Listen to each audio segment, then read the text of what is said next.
Hello, this is going to be another video in a series of videos I'm calling It's Complicated, and it's taking familiar yoga poses that a lot of people might find very easy or think are very simple and kind of breaking them down anatomically to explain why you or someone else you know might have trouble in these pretty basic poses. Again, basic doesn't mean easy for everybody.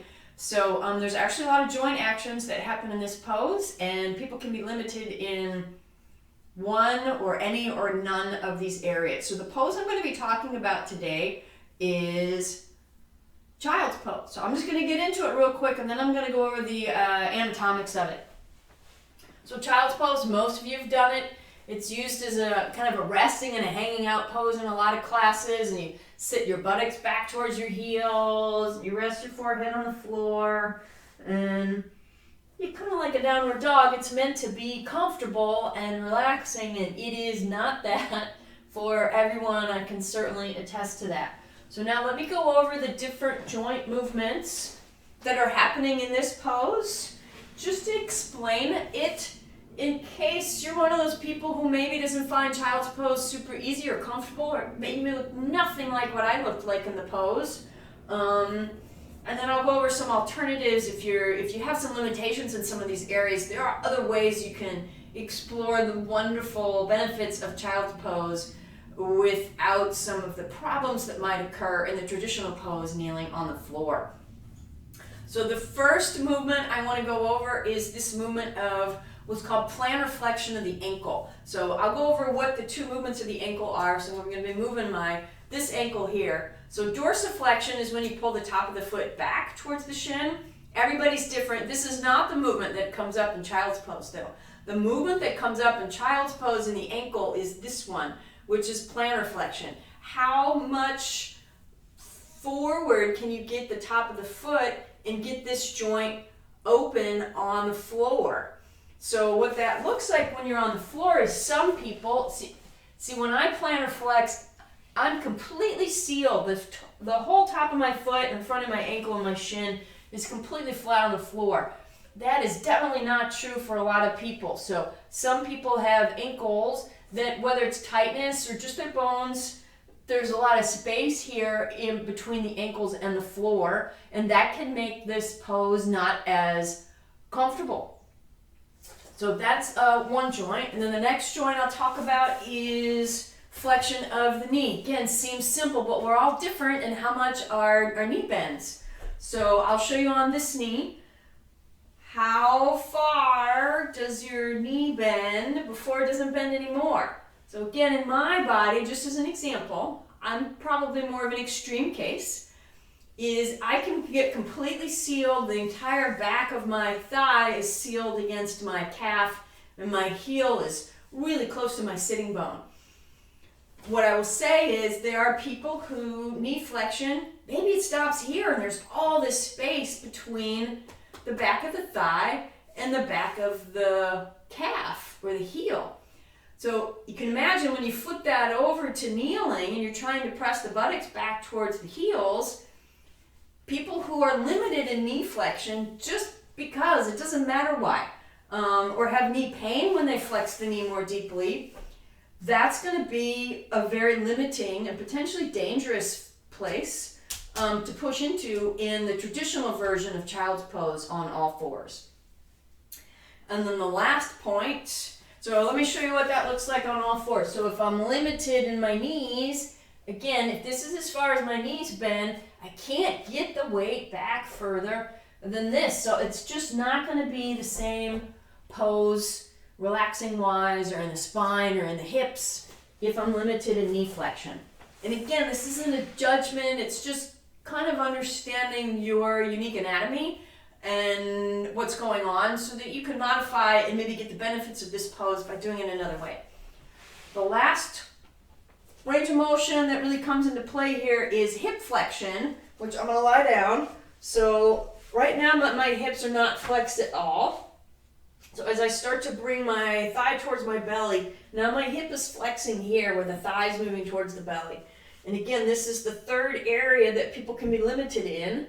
So even if I take the knee out of it, forget how much my knee is bending. How far can my thigh come towards my belly before it stops? I'm going to use my hands to add a little more to see.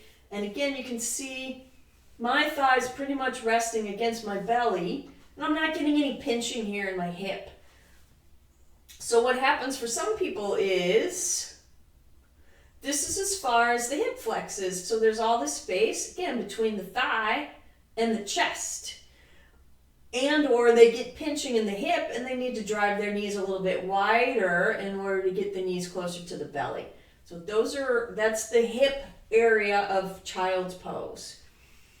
And so if you're limited in any or all of those areas, then your ability to do the pose kneeling and be comfortable in it and really get the benefits of it is going to be limited. So again, to go over so what's going on here at your ankles, how flat can you get the tops of the feet, how much do your knees bend, how much can you push your buttocks back towards your heels, and then how much do your hips flex, how close can your belly get to your thighs. Those are the three main areas that can come into play to limit a person's expression of child's pose. So they might be tipped more forward. The reason it's called child's pose, by the way, is because developmentally, when we're developing in the womb, our spine develops, because it's very small in there, is we develop in a very curled up position in the womb. So when we come out, the spine is in this curved, sometimes called the C shape, or the primary curves of the spine, which is why this pose is called child's pose. It's supposed to bring our spine back into that forward curved position that it developed in the womb. So that's just a little side note for that. So let's see. I'm not going to go over a ton of variations of this pose in this video because I don't want it to get too long. I could go on and on. But I will show you a couple of things that could be helpful. So one is, instead of doing the pose kneeling, is if you're in a class and they're going to be doing a child's pose, is you just flip it over. So this takes some of the pressure of the weight of the body on the hips and the knees and the ankles. So child's pose lying on the back looks like this basically. You're just drawing the knees towards the belly, adjust the knees to whatever width feels comfortable. It takes the weight out of the knees, takes the weight out of the ankles. And if you want a little more of that C curve in the spine, although this isn't as relaxing, is you could tip your head a little bit up. You could even put your head on blankets to get that tipped up position. So now I get that spine and a little more of that C curve. It becomes slightly more child's pose like. My other really favorite way to do child's pose with people is sitting in a chair. So let me grab a chair and show you what the chair version looks like.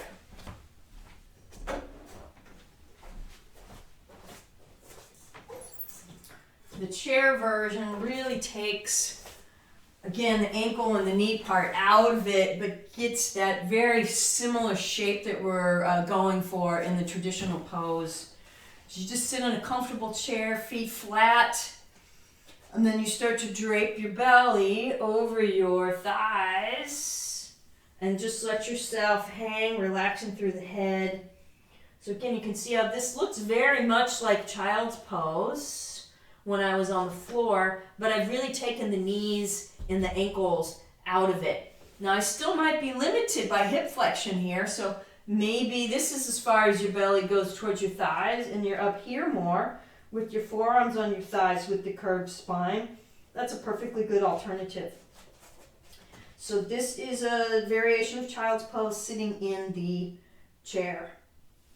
So, okay, I hope you found that helpful. If you have any questions, feel free to reach out to me.